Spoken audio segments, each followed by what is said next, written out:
bonsoir à tous. Bienvenue sur RTL TVI pour cette émission spéciale consacrée à l'incroyable légende de la Guerre des Étoiles. Les qualificatifs ne manquent pas lorsqu'on évoque la saga imaginée par George Lucas en 1975. Un véritable mythe qui a tout simplement changé le visage du cinéma dès sa sortie en salle.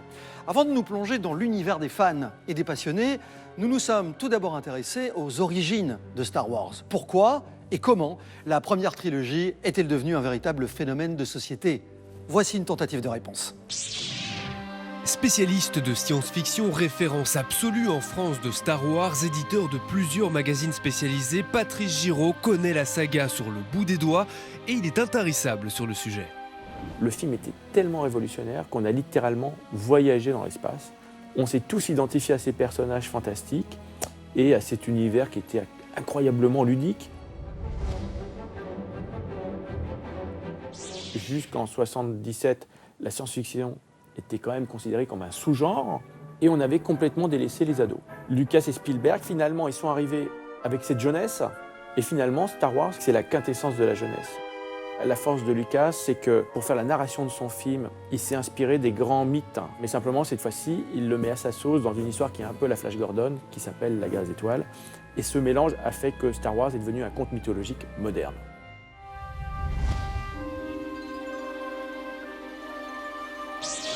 La force? Oui, la force qui donne au chevalier Jedi son pouvoir. C'est une sorte de fluide créé par tout être vivant, une énergie qui nous entoure et nous pénètre. La force, au départ, n'était pas dans les premiers scénarios. Ils allaient chercher un fameux cristal, le Kyber Crystal. Et puis, je crois que là, ça vient de discussions avec son producteur Gary Kurtz, qui lui était pas mal adepte des religions asiatiques. Et ça a été, quelque part, un élément essentiel à Star Wars parce qu'il apportait une dimension à la fois abstraite et religieuse à son univers. C'était très fort.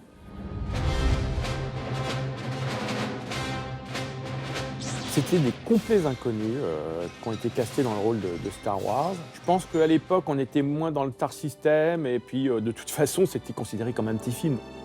Harrison Ford n'était pas du tout prévu pour le rôle d'Han Solo.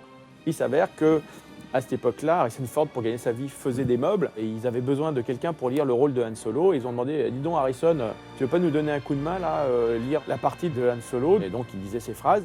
Et voilà comment, en donnant un coup de main, Han Solo a finalement lancé sa carrière cinématographique. Dark Vador, cette félonie porte bien votre marque. Votre manque de foi me consterne. Derrière Dark Vador se cache le Mr. Universe anglais, qui était un monsieur hyper bodybuildé qui s'appelle Dave Prose. Mais quand même, il avait fait quelque chose qui avait tapé dans l'œil de George Lucas, c'est qu'il avait joué dans Orange Mécanique de Stanley Kubrick.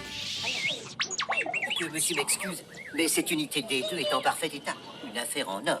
Et pour R2D2, c'est à la fois un droïde radiocommandé. Ils avaient aussi l'option d'avoir Kenny Baker, qui était un nain, de pouvoir se mettre dedans, qui a notamment permis au final de conférer au personnage un peu d'humanité par des mouvements un peu plus de vibrations qu'aurait pas pu faire un robot. Et des fois même, il paraît qu'on le laissait enfermé, on l'oubliait au moment des pauses déjeuner.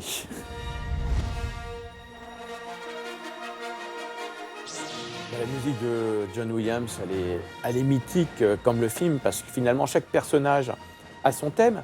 Même si vous ne comprenez pas le scénario, ça fonctionne comme un opéra. C'est-à-dire que vous voyez les images et vous avez la musique qui vous raconte l'histoire. C'est ce qu'on peut dire sur John Williams, à part dire que c'est le Mozart de la musique de film, quoi.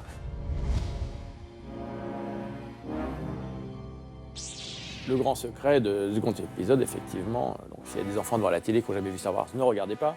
Mais la réalité, c'est qu'effectivement, on découvrait que le grand méchant du premier film était le père du héros. Comme c'était la grande révélation du film, il fallait le cacher. Juste avant de tourner la scène, Irving Keschner, le réalisateur, il allait voir Mark Hamill, il lui a dit « Bon, écoute, là, Vador, il va te dire un truc, mais c'est pas ça. La réalité, c'est qu'il va te dire qu'il est son père. » L'autre, il a fait « Ah ouais. Je suis ton père. » Comme Dark Vador, c'était un masque qui n'avait pas les lèvres, ils savaient qu'ils allaient pouvoir rechanger la post-synchro. Donc, il y avait très peu de personnes qui étaient au courant et ils ont tourné la séquence comme ça, dans le plus grand secret. Tout le monde pensait que ça allait être un échec. Vraiment tout le monde. Voire même, je pense que même Lucas, à un moment, a dû extrêmement douter en disant « Oh là là, bon, je crois que c'est vraiment peut-être le dernier film que je fais de ma carrière cinématographique. » Mais que serait donc devenue cette première trilogie sans le soutien inconditionnel des fans? Ceux-ci entretiennent, c'est vrai, une relation particulière et singulière avec George Lucas. Une histoire entre amour et haine. Les admirateurs de la saga sont incontournables lorsqu'on évoque les 2 premières trilogies de Star Wars. Et bien plus que les héros des 6 premiers volets, ce sont les fans qui ont construit l'incroyable légende de la Guerre des Étoiles. 16 avril 2015, Anaheim, Californie. Le réalisateur du nouvel épisode de la Guerre des Étoiles, J.J. Abrams, s'apprête à conclure la convention Star Wars en dévoilant quelques images du nouvel opus. Tous ces fans ont contribué à garder intact l'engouement pour Star Wars pendant des dizaines d'années à travers le monde. Et le réalisateur le sait.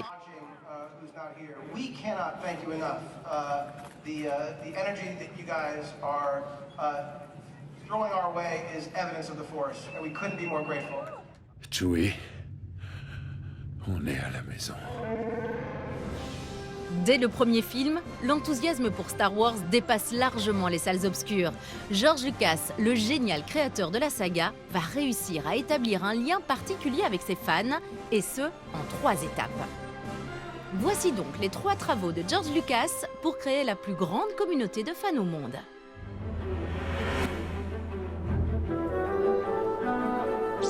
Ils sont des centaines de milliers de passionnés très actifs dans le monde entier. Et pour les rassembler, George Lucas a inventé plusieurs événements. La journée mondiale Star Wars, qui a lieu tous les 4 mai. Happy Star Wars Day! Happy Star Wars Day! Ou encore de gigantesques célébrations dans lesquelles les fans se retrouvent.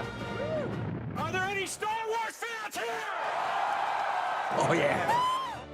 Ils sont nombreux à vouloir prolonger la magie des films, et l'univers de la saga n'appartient plus totalement à George Lucas. Le réalisateur doit désormais accepter que ses fans critiquent son travail.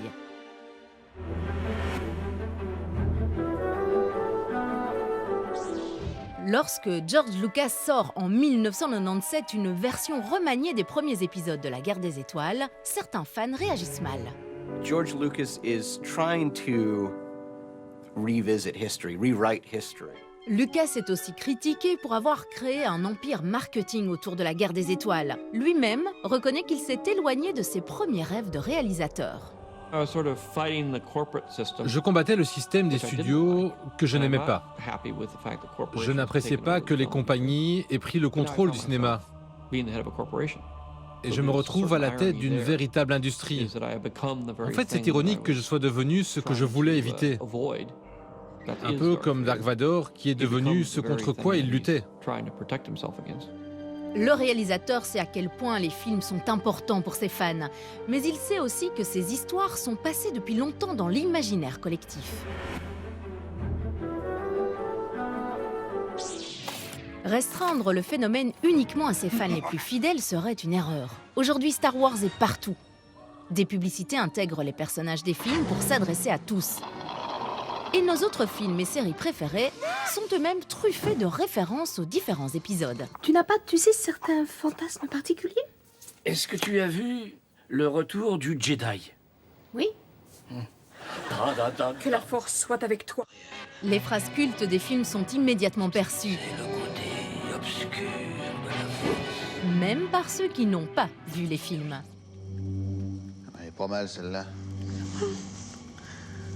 C'est quand même pas comme bibelot, hein. La saga Star Wars a marqué des générations de spectateurs. Elle fait désormais partie de notre culture et de l'imaginaire collectif. Mais elle ne serait pas ce qu'elle est aujourd'hui sans le soutien inconditionnel des fans. You're more than just fans. You're family. L'engouement est mondial et notre pays n'échappe naturellement pas à cette exaltation sans faille pour les productions de George Lucas. Des passionnés belges ont créé la 501e Fan Wars Garrison South Belgium, un club de fans reconnu par Lucasfilm, dont les membres sont bien plus que de simples admirateurs des différents films et de leurs personnages. Regardez plutôt. Ils sont de tous les événements Star Wars et partout où ils vont, ils attirent directement l'attention. Alors quand une compagnie aérienne décide de faire atterrir un avion aux couleurs de Star Wars à Bruxelles National, les membres de la 501e Légion belge sont naturellement de la partie. C'est toujours mythique et bon, ils sont pas souvent en Belgique et donc là c'est super cool de pouvoir les accueillir et c'est presque un événement important et attendu par tous les fans. Alors que les événements se multiplient à l'approche de la sortie du nouvel opus, la magie de Star Wars n'a pas faibli. Ce qui me plaît, c'est un peu tout, c'est les images, c'est un peu les tenues et tout ça. Et aussi les combats, sabre laser, la force et tout ça. C'est un peu mystique et c'est marrant. Derrière ces costumes se cachent des passionnés de la guerre des étoiles, mais pas seulement. Nous avons suivi l'une d'entre eux pour découvrir l'envers du décor. Salut. Allez. Ça va? Ça va. Sandrine est animatrice extrascolaire dans une école bruxelloise, un métier qu'elle adore, mais une autre activité occupe également ses temps libres. Qu'est-ce que tu fais de beau ce week-end? Ben, ce soir, j'ai mon truc là, les statues de glace à Liège, sur Star Wars. Sandrine rejoint son papa qui fait aussi partie de son groupe de fans. Pas de temps à perdre, ils sont tous les deux attendus à Liège pour un grand événement Star Wars, une passion qu'ils partagent déjà depuis plusieurs années. Alors pour moi, ça a commencé bêtement, c'est que j'ai découvert une convention il y a 8 ans et mon papa est venu me voir et il a tellement été impressionné à l'arrivée de Vader et des Stormtroopers qu'il s'est dit j'ai envie de le faire aussi. On fait ça vraiment en famille parce que c'est fun et ça nous rapproche encore plus. C'est à un événement unique que se rendent Sandrine et son père. Le Festival de sculpture de glace de Liège est consacré cette année à la guerre des étoiles. 30 sculpteurs issus de 12 pays différents ont travaillé pendant 20 jours pour donner vie aux personnages légendaires de la saga. Et tout ça avec 500 tonnes de glace. Autant dire que pour Sandrine et son père, le principal problème ce soir, ce sera le froid. Ça va aller à moins 6 degrés à l'intérieur? Salut. Oui. Ça va? Salut. On peut manger là, non? Ouais, non, il est 6h15, vous pouvez manger. À 7h30, il faut être dehors. Sandrine a à peine le temps d'avaler un sandwich qu'elle doit déjà se préparer. Les costumes sont des répliques exactes des personnages des films et il va lui falloir au moins 40 minutes pour s'habiller complètement. Papa, tu peux m'aider? C'est une question d'habitude en fait. Les premières fois on se trompe parce qu'il y a des pièces qu'il faut bien mettre avant les autres. Et effectivement, si on ne les met pas dans l'ordre, on a un couac. Ici, c'est l'esprit d'entraide et de partage qui prévaut. En effet, ils reversent l'ensemble de leurs gains à diverses associations caritatives. Pour moi, j'aime bien les films. J'aime bien, mais c'est pas vraiment Star Wars. C'est vraiment toute l'aventure qu'il y a autour. Ce qu'on fait pour les œuvres caritatives et tout ça qui me plaise. On a fait un event qui s'appelle Make-A-Wish, donc le rêve d'un petit garçon. Et alors d'autres events comme par exemple les Galeries Lafayette ou Danse avec les stars. C'est l'autre côté du plaisir.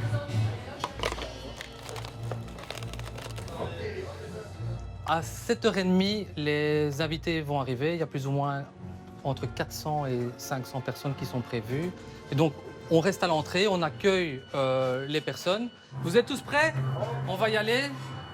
Pour passer, on va passer en file indienne. À partir de maintenant, Sandrine s'efface complètement derrière son personnage. Le public est une fois de plus conquis. La veille, ils étaient à Bruxelles. Ce soir, ils sont à Liège. La sortie de l'épisode 7 fait que nous sommes énormément demandés. Il y a beaucoup de gens qui nous demandent des informations pour pouvoir rejoindre notre club. Comment rejoindre le club, où on peut acheter des costumes. Sandrine et les autres membres de la 501e Légion vont se relayer dans le froid durant des heures pour assurer l'animation de la soirée. Mais que ne ferait-il pas pour émerveiller le public et pour partager avec tous la magie de l'univers de Star Wars? Nous sommes de retour dans la deuxième partie de notre émission spéciale consacrée à la guerre des étoiles. À moins d'une semaine de la sortie du 7e épisode de la saga, le réveil de la Force, on assiste à un véritable déferlement du merchandising qui a envahi les rayons des magasins. Non mais c'est bon, j'allais le dire aussi, 2 secondes. Personne n'a pu échapper à la folie commerciale de la licence Star Wars. Découvrez les coulisses de ce véritable business et les chiffres fous de la vente de produits dérivés aux 4 coins de la planète. Si aujourd'hui la planète entière connaît Star Wars, c'est au moins autant grâce aux films qu'à ses produits dérivés. Déjà lors de la création du tout premier Star Wars en 77, George Lucas a eu l'idée de génie. Il ne veut pas d'un salaire mirobolant, mais seulement la main mise sur le merchandising. Les fans de la saga Star Wars vouent une passion sans limite aux produits dérivés. Et ça, Disney l'a bien compris lorsque le géant du divertissement décide en 2012 de racheter Lucasfilm pour la modique somme d'un peu plus de 4 milliards de dollars. Toutefois, Disney n'achète pas sans être certain de son coup. Il faut savoir que Star Wars est une marque qui rapporte. À elle seule, elle a engendré 27 milliards de dollars de bénéfices. La vente de jouets pèse pour plus de 12 milliards de dollars. Suivent les entrées au box-office, 4,2 milliards de dollars, les DVD, 3,7 milliards de dollars, les jeux vidéo, 2,9 milliards de dollars et les livres, 1,8 milliard de dollars, auxquels il faut ajouter les droits de licence ou encore les revenus de la série télévisée de Clone Wars. Sur Skywalker, le seul espoir de la République repose.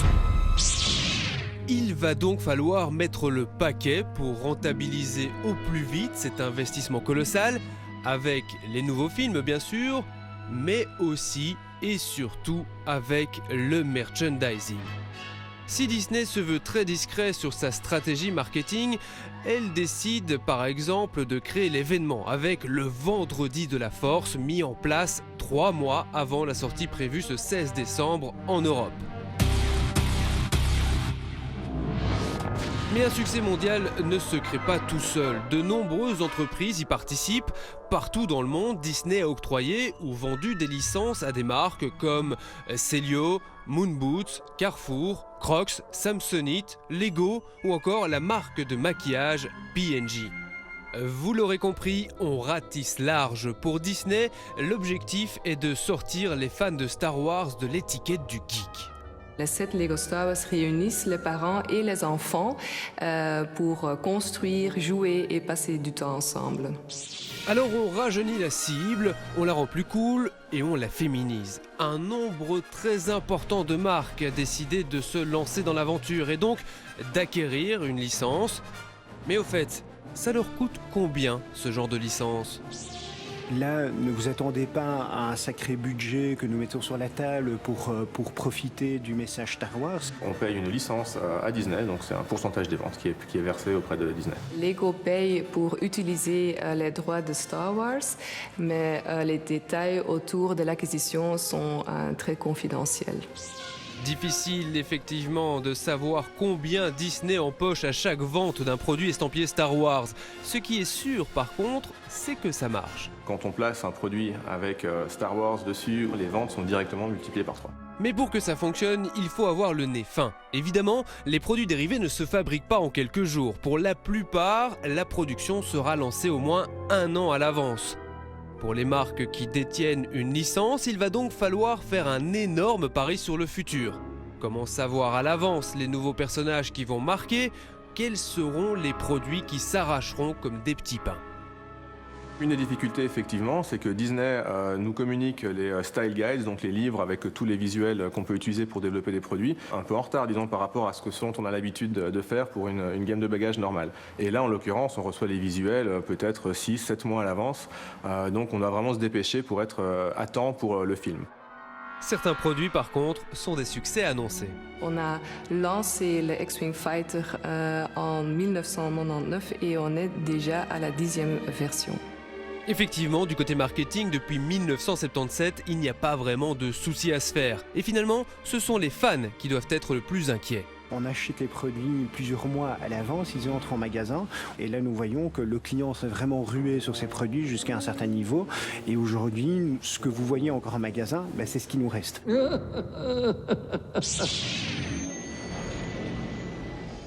Mais ce qui a fait la force et la renommée de cette aventure spatiale exceptionnelle, ce sont également et peut-être avant tout les effets spéciaux.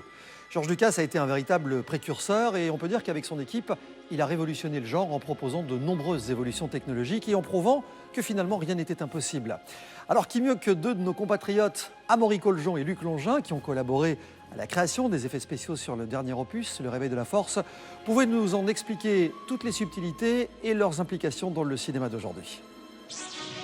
ILM est aujourd'hui le plus gros studio d'effets spéciaux du monde, mais son histoire débute dans une galaxie lointaine, très lointaine, par un film nommé Star Wars. Dans les années 70, le film que Lucas a imaginé semble irréalisable. Les studios me disaient « Comment vas-tu faire ?» Je leur répondais « Pas de problème », mais je n'en avais aucune idée. Une équipe de jeunes artistes et d'ingénieurs va pourtant relever le défi et remporter un Oscar pour les meilleurs effets spéciaux pour le travail accompli. ILM était né.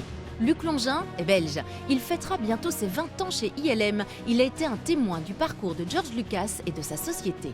Il a créé sa propre compagnie pour créer ce monde. Il s'est entouré de génie, des gens qui comprenaient sa vision. C'était tous des innovateurs. George Lucas comprend qu'il peut repousser les limites du possible. Il ne cessera plus jamais de le faire. Et 40 ans plus tard, Amaury, jeune recrue belge d'ILM, peut mesurer le chemin parcouru. Le point fort d'ILM, c'est qu'ils étaient toujours à la pointe. Et donc, on venait souvent avec une idée d'un pitch ou un scénario. Par exemple, dans cet épisode Jurassic Park, il faut que le dinosaure, il court dans la plaine, il fasse ça. Et là, ils se disaient, OK, ça marche. Et puis, ils allaient au studio, ils disaient, bon, mais comment on va faire ça? Parce qu'on doit le faire. Jurassic Park, sorti en 1993, est le premier film à utiliser des créatures entièrement réalisées par ordinateur, du jamais vu.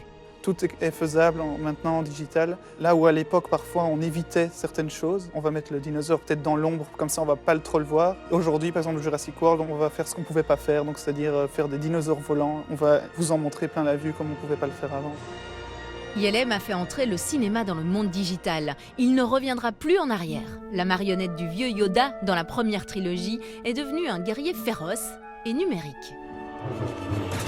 On fait toujours les modèles, mais tout cela se passe maintenant en ordinateur. Ça, c'est la grande transition. L'ordinateur a les avantages. Si on doit faire des simulations avec des explosions, on peut la refaire et la conduire de façon dont on veut. Depuis, des personnages plus incroyables les uns que les autres sont inventés pour notre plus grand plaisir. Pour moi, un des personnages qui a vraiment marqué, c'était Davy Jones dans Pirates des Caraïbes. Même s'il y a une performance d'un acteur en référence, tout ce qu'on voit à l'écran est complètement digital et on y croit vraiment. Moi, je me souviens, j'étais là, waouh.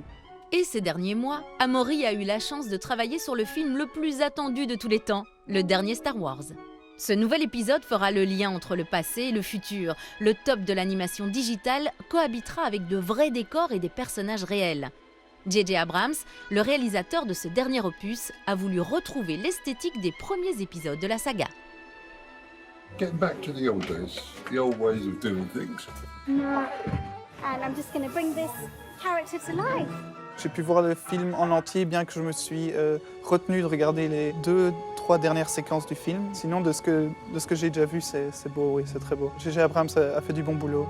Depuis le tout premier épisode de La Guerre des Étoiles, l'équipe de ILM a remporté 15 Oscars et 23 nominations pour son travail sur les effets spéciaux. Le moment tant attendu par les fans de Star Wars est donc enfin arrivé. 10 ans après le dernier épisode, l'attente prend fin. La sortie dans les salles du Réveil de la Force, mercredi prochain, sonne le début d'une 3e trilogie et d'une nouvelle ère. Un véritable retour aux sources pour les amateurs de la saga. We are here on day 1 of Star Wars Episode 7. How incredible is that? Depuis la diffusion des premières bandes annonces de l'épisode 7, les théories les plus folles circulent sur la toile. Cela frôle même l'hystérie générale. Alors que faut-il réellement attendre de ce nouveau volet? Pourquoi un tel engouement? Voici les 5 choses à savoir absolument sur le Réveil de la Force. Dans Star Wars, les héros ne sont jamais fatigués. 32 ans après le retour du Jedi, il s'agit sans doute de l'une des images les plus commentées par les fans, le retour d'Han Solo, de Chewbacca et du Faucon Millennium. On est à la maison. Harrison Ford, 73 ans, a donc accepté de reprendre le rôle qu'il a révélé au grand public. Un retour qui enthousiasme les foules, tout comme les images d'Han Solo et de la princesse Leia tendrement enlacée. Les deux amants de la première trilogie ont-ils vieilli ensemble? Viennent-ils seulement de se retrouver? Je t'aime. Je sais. Ont-ils eu des enfants? Les hypothèses fusent et les rumeurs les plus dingues circulent aux 4 coins de la planète.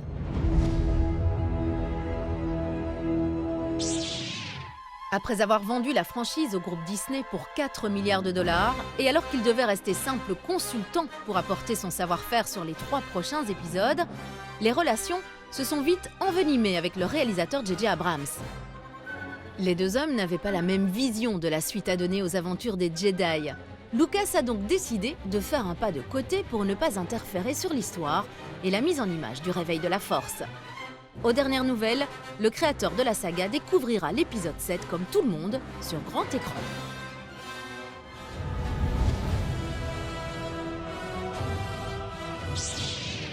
C'est le grand absent de toutes les bandes annonces, mais aussi des photos du film ou autres images du tournage.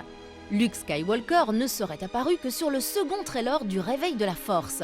Et encore, on n'aurait aperçu que son bras touchant son fidèle droïde R2-D2. Ensuite, plus rien.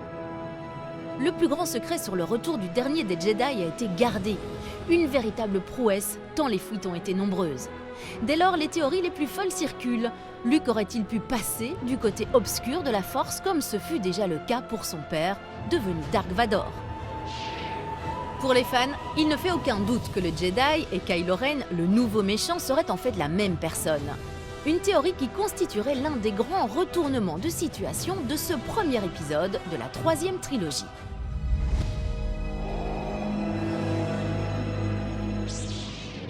Les fans belges, français et néerlandais sont des petits vénards puisqu'ils pourront découvrir le nouveau Star Wars 2 jours avant la quasi-totalité de la planète. Le Réveil de la Force sortira en effet dans nos salles dès le 16 décembre, alors que les autres devront patienter jusqu'au 18. Mais les premiers à pouvoir profiter du Réveil de la Force seront les Émirats Arabes Unis qui découvriront le film dès le 15 décembre. Un traitement de faveur que ce pays doit à ses paysages désertiques, lieu central du dernier épisode de la saga.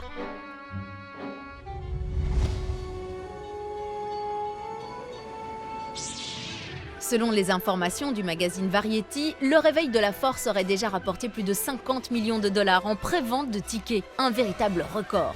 La plupart des séances américaines IMAX sont déjà complètes et selon un autre média, ces préventes pourraient même atteindre les 100 millions de dollars. L'épisode 7 pourrait dès lors battre le record du démarrage aux États-Unis détenu pour l'instant par Jurassic World avec plus de 208 millions de dollars récoltés en un week-end. C'est déjà la fin de cette émission spéciale. Je vous rappelle qu'il ne vous reste plus que quelques jours pour participer à notre grand concours Star Wars.